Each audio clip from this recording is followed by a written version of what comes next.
दर्शकों, ध्वनि शंख से मंत्र तक ध्वनि विज्ञान रहस्य। ध्वनि केवल कानों से सुनने की वस्तु नहीं, बल्कि ये ऊर्जा का सूक्ष्म स्वरूप है। हमारे प्राचीन ग्रंथों जैसे ऋग्वेद और सामवेद नाद को ही ब्रह्मा कहा गया है। इसका अर्थ कि संपूर्ण सृष्टि का जन्म विस्तार संचलन ध्वनि के माध्यम से हुआ है। आज आधुनिक विज्ञान भी ये मानता है कि ब्रह्मांड की हर वस्तु कंपन वाइब्रेशन से बनी है। जी, पर्व त्योहार, शंख घंटी, दीप, पटाखे, मंत्रोच्चार सब केवल परंपरा नहीं बल्कि एक गहरा ध्वनि है। और उस ध्वनि को जैसे कि शंख वैज्ञानिक और आध्यात्मिक महत्व देता है। जब शंख फूंका जाता है तो उससे ओम जैसी अनुनादित ध्वनि उत्पन्न होती है। ये ध्वनि वातावरण में सूक्ष्म कंपन पैदा करती है। इसका प्रभाव वायु नकारात्मक सूक्ष्म जीवाणु की वृद्धि का काम होता है, वातावरण शुद्ध होता है और मानसिक ऊर्जा बढ़ती है।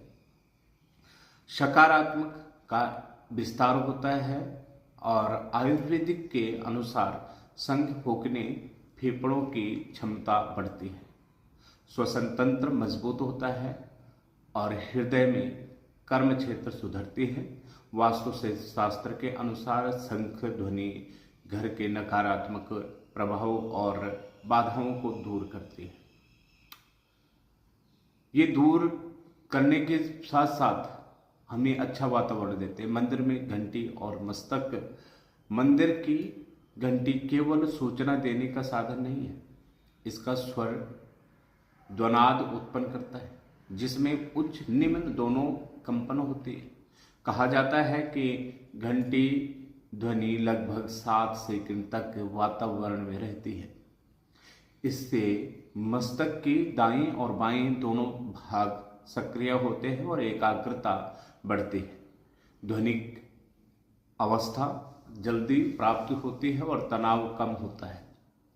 आधुनिक न्यूरोसाइंस भी ध्वनि कंपन के मानसिक प्रभाव को स्वीकार करता है और साथ ही साथ इसमें जैसे पटाखे परंपरा और प्रतीक, आज प्रदूषण के कारण पटाखों पर चिंता उचित है, लेकिन प्राचीन परंपरा में दीपावली पर आकाश और ध्वनि का संयोजन अंधकार का भय, नकारात्मक का ऊर्जा दूर करने का प्रतीक माना गया है। पुराने समय में प्रतीक प्राकृतिक के तत्व बने हैं, पटाखे होते हैं और उनकी ध्वनि का नकारात्मक शक्ति को दूर करने वाला माना जाता था। ये हमें सिखाता है कि विज्ञान और परंपरा का संतुलन आवश्यक है।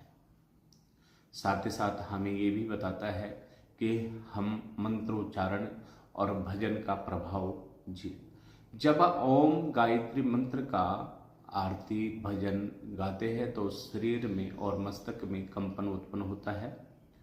अनुसाधन बताते हैं कि मंत्रोच्चार अल्फा वेटिस बढ़ती है, तनाव कम होता है और मन शांत होता है, भावनात्मक संतुलन आता है और सकारात्मक ऊर्जा बढ़ती है। इस कारण प्राचीन गुरुकुलों में शिक्षा के साथ साथ मंत्र और स्वर साधना अनिवार्य है। इससे हमें पता लगता है कि आज हमारे शास्त्र नाम विज्ञान और शास्त्र नाद ब्रह्मा अर्थात ध्वनि ब्रह्मा विज्ञान कहता है हर वस्तु सूक्ष्म कंपन से बनी है।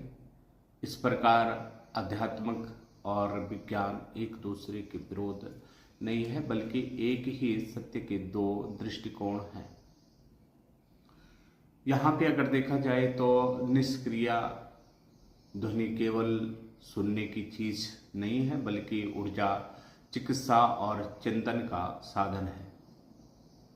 इसलिए रोज मंत्र का जाप करें और घर में शंख और घंटी का उपयोग करें। भजन और ध्वनि जीवन में शामिल करें, तभी मन और शरीर और वातावरण तीनों शुद्ध होंगे। और ये जब शुद्ध होंगे तो हमारा माइंड ऑटोमेटिकली काम करने लगता है। अगर चाहे तो आपके लिए एक साधना, एक प्रक्रिया, एक प्रैक्टिस अगर कर सकते हैं तो बहुत बढ़िया है, क्योंकि इससे डिप्रेशन से भी बहुत दूर चले जाएंगे, डिप्रेशन में भी नहीं रह सकते हैं।